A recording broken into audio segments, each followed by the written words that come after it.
Hello dear students. अभी हम कर रहे हैं आर.एस. अग्रवाल जी की 9th क्लास मैथ की बुक है exercise 7B lines and angles chapter का नाम है और इस एक्सरसाइज का कर रहे हैं हम क्वेश्चन नंबर 15।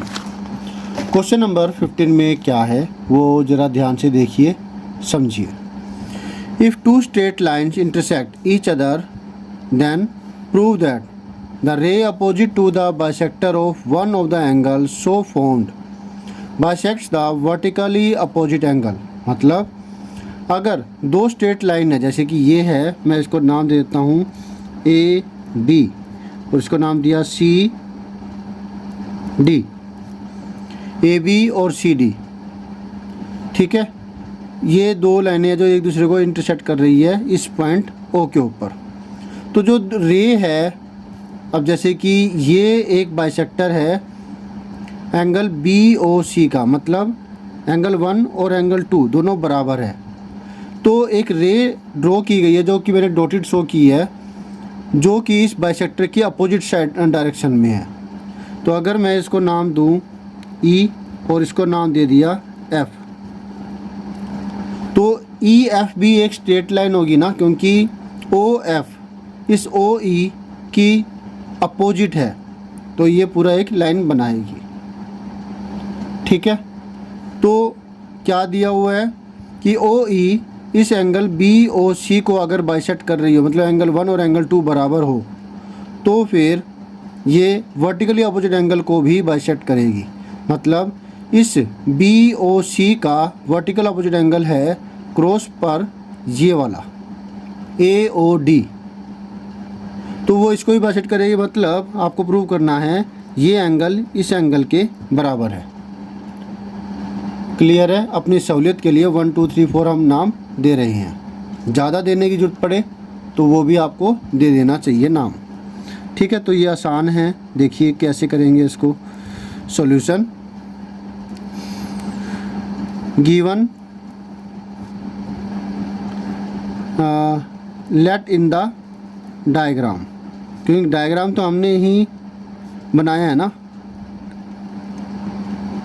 तो वो ये वाला है। Given O E bisects angle B O C such that, O E B O C को बाइसेक्ट करती है इस प्रकार से कि एंगल 1 एंगल 2 के बराबर है।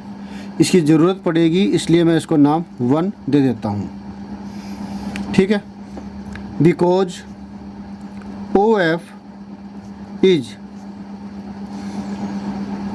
अपोजिट टू ओ ई की अपोजिट ओ एफ है, तो फिर E F is a straight line. ये एक स्ट्रेट लाइन हो गई। कौन सी? ये। अब अगर ये स्ट्रेट लाइन है, अगर ये स्ट्रेट लाइन है तो ये भी तो स्ट्रेट लाइन है, जिसकी वजह से एंगल 2 एंगल 3 के बराबर होगा। वर्टिकली अपोजिट एंगल क्रॉस बना रहा है, जिसकी वजह से ये दोनों एंगल बराबर होंगे और ये वाले दोनों एंगल भी बराबर होंगे। क्लियर है? तो एंगल 2 बराबर होगा एंगल 3 के, इसे नाम दिया 2 और कारण लिखा वी ओ ए। वर्टिकली अपोजिट एंगल्स आ जाएगा, इसकी नहीं लगाया यहाँ पर आ जाएगा vertically opposite angles, full form ये है इसकी। इसी प्रकार से एंगल 1 एंगल 4 के बराबर होगा, इसे नाम दिया 3, ठीक।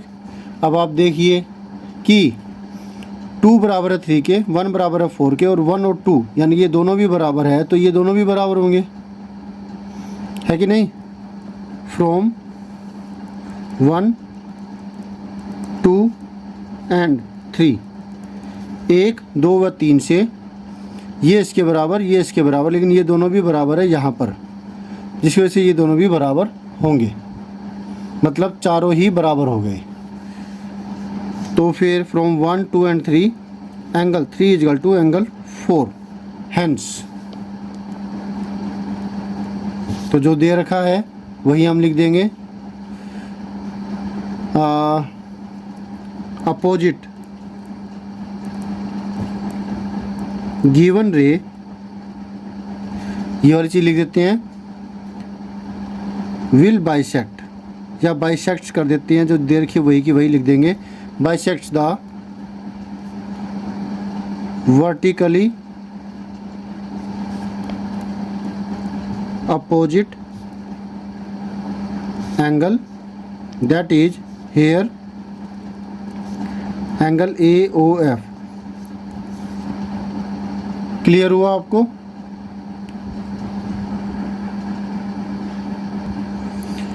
ओके, तो कोई दिक्कत हो तो आप कमेंट करके पूछ लीजिएगा। होप सो आपको अच्छे से सारा समझ में आ गया है। अब आपने क्या करना है, आपने करना वीडियो को लाइक करना है, चैनल को सब्सक्राइब अगर आप तक नहीं किया तो प्लीज़ कर दीजिए, और अगर कर दिया तो thank you very much. Share कीजिए अपने दोस्तों से ताकि वो भी इससे फ़ायदा ले सके। कमेंट कीजिए अगर आप कुछ पूछना चाहते हैं, कुछ कहना चाहते हैं, बेल आइकन बटन को दबाना मत भूलिएगा। साथ साथ ऑल पर भी क्लिक कर दीजिएगा ताकि आपको लेटेस्ट अपडेट मिलते रहे। तो thank you students for watching your own video. मिलते हैं नेक्स्ट वीडियो में, जिसमें हम करेंगे नेक्स्ट कोई solution. Always have a great time, bye.